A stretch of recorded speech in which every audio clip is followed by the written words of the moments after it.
नमस्कार। आपने अभी तक part A M1, part A M2, M3 जिसमें कि रिप्रोडक्टिव चाइल्ड हेल्थ की अ, गर्भवती महिलाओं का रजिस्ट्रेशन एवं गर्भवती महिलाओं की डिलीवरी चाहे घर में हो चाहे संस्थागत प्रसव हो, इन दोनों जानकारी को आपने समझा। अब आगे हम देखेंगे part A M4 and M5। M4 में मुख्य रूप से pregnancy outcome and detail of newborn, जिसमें 4.1 प्रेगनेंसी आउटकम नंबर में आपको यहाँ पर रिपोर्ट करना है। तो पहला जो ऑप्शन दिया हुआ है 4.1.1, यहाँ बात किया गया है लाइव बर्थ का। जीवित जन्म, जीवित जन्म में जो मेल चाइल्ड है और जीवित जन्म में फीमेल चाइल्ड है, ये दोनों का आपको यहाँ पे नंबर में रिपोर्ट करना है कि उस पर्टिकुलर माह में कितने पुरुष बच्चे पैदा हुए और कितने जो है फीमेल चाइल्ड पैदा हुए। ये दोनों डेटा आपको संख्या में देना है। इसका संबंध डिलीवरी से संबंध है, जिससे जो भी डिलीवरी होंगे उससे ये संख्या ज्यादा हो सकता है, बराबर हो सकता है, लेकिन कम नहीं होगा। जो भी डिलीवरी होगा उससे इस तरह से वैलिडेट कर सकते हैं कि ये लाइव बर्थ की संख्या जो है कम हो सकता है, बराबर हो सकता है, कम बोलता हूं सॉरी, ज्यादा हो सकता है, बराबर हो सकता है, पर कम नहीं होगा। ये ध्यान देने की जरूरत होगा।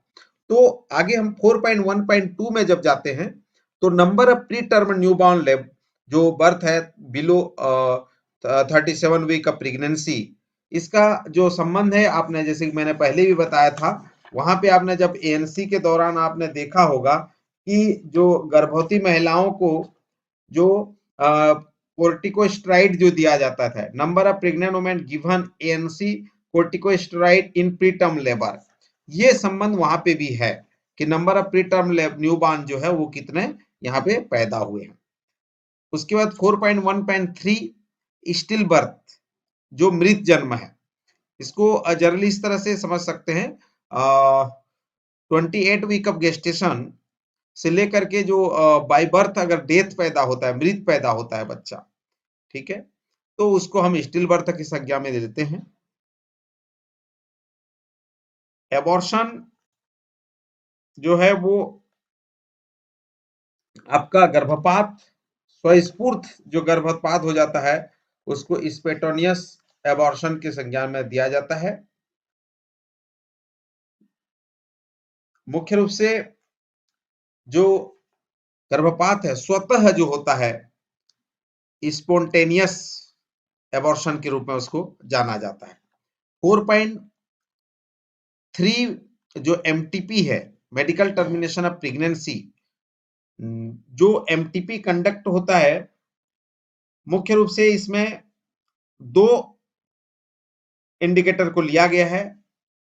MTP up to 12 week of pregnancy, 12 सप्ताह तक की अवधि में एमटीपी की संख्या, तथा 12 सप्ताह से अधिक अवधि तक एमटीपी की संख्या।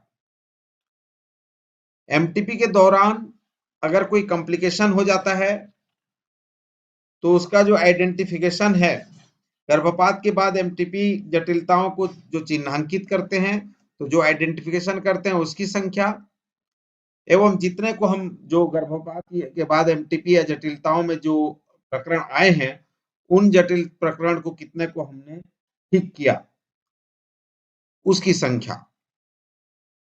4.3.3 में आप देख पाएंगे number of women provided with post abortion MTP contraception, गर्भपात के बाद एमटीपी के बाद गर्भ निरोधक प्रदाय की गई कुल महिलाओं की संख्या।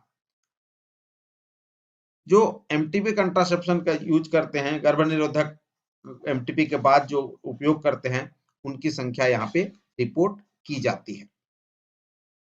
तो विशेष रूप से यहाँ हम ये बताना चाहते हैं कि जो डिलीवरी हुआ है, चाहे संस्थागत प्रसव हो या घर प्रसव हो, कितने उसमें से लाइव बर्थ पैदा हुए, महिला और पुरुष, प्री टर्म न्यूबॉर्न कितने थे, कितना मृत बच्चे पैदा हुए, कितने का एबॉर्शन हुआ, कितने एमटीपी 12 वीक और मोर देन 12 वीक के थे, एमटीपी में कितने कॉम्प्लिकेशन केस पाए गए और उसमें से कितने कॉम्प्लिकेशन को ट्रीटमेंट किया गया, साथ ही साथ एमटीपी के बाद कितना जो गर्भ निरोधक है उसको प्रदाय किया गया। ये जानकारियां जनरली हम यहाँ पे कैप्चर करते हैं। 4.4 में जब हम आते हैं तो यहाँ न्यूबॉर्न जो चिल्ड्रन है, जो नवजात शिशु है, उसकी जानकारी हम यहाँ कैप्चर करते हैं। Number of newborn weight at birth, नवजात शिशुओं की संख्या जिनका जन्म के समय वजन लिया गया है। सभी बच्चों का वजन लिया जाना मैंडेटरी है। तो यहाँ पर हमको जब वजन देते हैं तो इसमें भी ये लगा सकते हैं कि जितने भी लाइव बर्थ है, चाहे मेल हो फीमेल हो, लाइव बर्थ का टोटल इक्वल टू जो बर्थ वेट होना चाहिए, क्योंकि हमको सभी बच्चों का, जो जीवित जन्म बच्चों का वजन लेना होता है, तो सभी जीवित जन्म के बच्चों के बराबर वजन होना चाहिए। अगर आप वजन यहाँ पे नहीं ले पा रहे हैं तो वो छूट जाएगा, वो एरर होगा क्योंकि आप उतने बच्चों का वजन नहीं लिया, ये शो होगा। 4.4.2 में अगर आप बात करेंगे तो number of newborn having weight less than 2.5 KG, जो लो बर्थ वेट की हम बात करते हैं, 2.5 किलो से कम वजन वाले नवजात शिशुओं की संख्या यहाँ पे हमको लिखना होता है। 4.4.3 जब इसमें हम जाते हैं तो हर बच्चे को, हर नवजात शिशु को माता का दूध 1 घंटे के अंदर स्तनपान कराना होता है। तो नवजात शिशुओं की संख्या जिनको जन्म के 1 घंटे के अंदर स्तनपान कराया गया, उसकी संख्या यहाँ पे हम रिपोर्ट करते हैं। तो यहाँ आप बेसिकली कई बार जो डाटा एंट्री ऑपरेटर मिस्टेक कर जाते हैं, इस सभी का संबंध जो है लाइव बर्थ मेल और फीमेल से है। जितने आपके लाइव बर्थ होंगे उन सभी का आपको वजन लेना है। जितने का वजन लेंगे उसमें से ही 2.5 किलोग्राम से कम वाले का संख्या आएगा, और जितने लाइव बर्थ होंगे उतने लोगों को आप 1 घंटे के अंदर आपको दूध पिलाने की आवश्यकता होगा। तो ये डेटा आपको देखना होगा, ये डेटा वैलिडेट करना होगा, तब जाकर के आपका रिपोर्ट जो है सही होगा। अब आते हैं M5।